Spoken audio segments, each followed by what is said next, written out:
Hello, and welcome to Waffle Wednesday, the first official episode of the new podcast and video series. Just a way to kind of express some stuff and talk to some friends about some interesting topics. But we've already covered that in the promo, so let's keep it moving. Today, we've got a really packed show because there has been quite a bit that has occurred in the last week. So we're really going to cover that Wednesday to Wednesday. So from whatever date that was a Wednesday ago to whatever today. Today's the 17th, so to 10th. Excuse me. So from June 10th to June 17th today. Okay. Recording actually on Wednesday, which is pretty cool. But anywho, so we've had a lot go on. We had the NBA Finals. We had the Stanley Cup. With the World Cup start. If anyone knows me, knows that's a huge deal for me. I'm a huge World Cup overall football fan. Arsenal, of course. And so much more to talk about. I've got a little list here.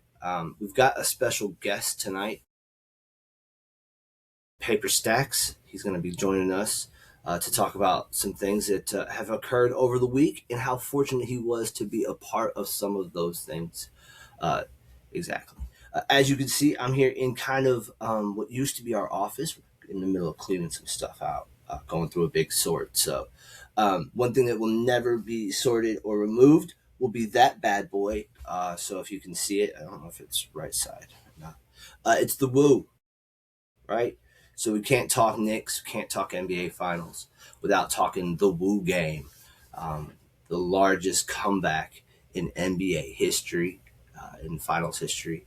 And I mean, as a Knicks fan, it was something to behold.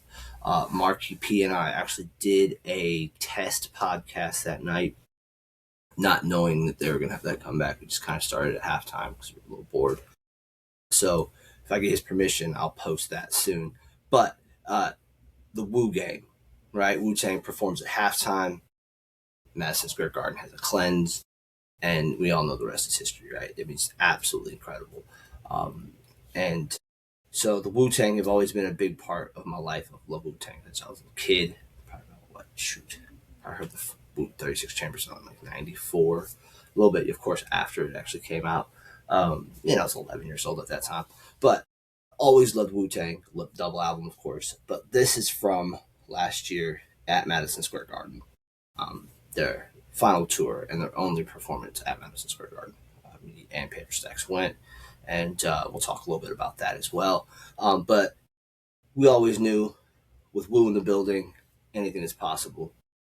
I think Fat Joe, a.k.a. Joey Crack, said it best when he said that God loves Wu-Tang, God loves the Knicks. So we saw the NBA Finals occur, and we saw the finale to that on Saturday evening into the night when we saw the Knicks, after 53 years, finally win the NBA Finals. I was telling a friend, I've never seen Patrick Ewing smile so much. Actually, I don't think I've ever seen him smile since I was like a kid, even as a player. To give her smile. But smiling ear to ear, all series. And it's great. I saw J.R. Smith actually today talk about how he wishes other teams kind of took notice to what the Knicks do for their quote unquote alumni, the people who've played there before, regardless of how big or small their role was. And I think he's right in saying that the Knicks do that really well. Seeing Oakley on the in the building at Madison Square Garden, seeing John Starks and Patrick Ewing, and guys that I saw when I was a kid growing up on the TV, of course. But yeah. So before everybody calls me a poser, I have been a Knicks fan since I was a little kid. My whole family calls me Patrick, which is actually my middle name, and that's a whole different podcast. I'm going to tell you about that. But because of that, I loved Patrick Ewing, right? We had the same name. It was super cool. So I grew up loving Patrick Ewing, thus loving the Knicks. Of course, loved Jordan, which was a real dichotomy for a little kid, right? To see the greatest player of all time.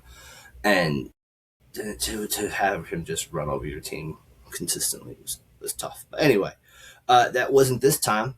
So take that, Spurs. I do think the Spurs will be back, though. think that's going to be something that we, Wemby, of course, is an incredible basketball player. Just not the mental game that we thought the chess playing in the park guy was. I mean, he is very young. I fold when I bet $1 on a golf game, so I can't imagine playing in that sort of environment. Anywho, he will win a championship, just not this year because the Knicks won. We of course saw the start of the World Cup. Um, I had a lot of hopes on doing a World Cup episode actually before the World Cup started. Just didn't get a chance to. But one of the questions I wanted to ask is it okay to be excited about this World Cup? Because there's so much sort of, I don't want to say controversy, but just, America kind of sucks as far as the administration, right? And I think what's super cool about this World Cup, 5 days in, 6 days in, 6 days in, 7 days in? Nope, 6 days in. Today is Wednesday. Um, is that we see that a lot of this, and this isn't going to be some groundbreaking information, but we see that it is really the government that are driving a lot of this division and a lot of these problems and issues. When you get groups of people of different cultures, different backgrounds, different everything in the same place, they pretty much enjoy each other. Especially in a low stress situation like a football match or whatever that is. And so, I see Scotland fans are a great example. The Tartan Army in Boston just absolutely wreaking havoc in the best Scottish way possible. And, they're playing the bagpipes with the drummers on the street. They're leading songs at the Red Sox games. And I think it's just a great way for us to all see. And you can say, look, Scottish people are easy to assimilate due to the complexity of the majority in this country. And I wouldn't disagree with you. However, I think we see it throughout a lot of other instances with Koreans in, excuse me, Koreans in Mexico, or other people in Canada.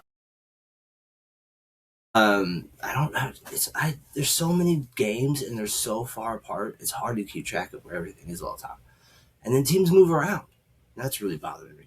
Because I was telling a friend, I've got English friends. I used to live in England for a long time. And that's, again, story for another podcast. But I was talking to them and I was like, yeah, what do you mean you're going to Toronto? And they're like, oh, well, they move there, they go there. I'm like, oh, they're playing in Dallas. And he's like, no, well, that's when they first start to play. I'm like, what? They're having these guys fly around on planes, thousands of miles in days. I don't know. Just don't feel like it's the best use of their time or resources that we have. But hey, no one asked me. Until they do, I'm going to keep just running my mouth. If there's one thing I do very well, it is run my mouth and eat pie. I'm good at eating pie. I love pie.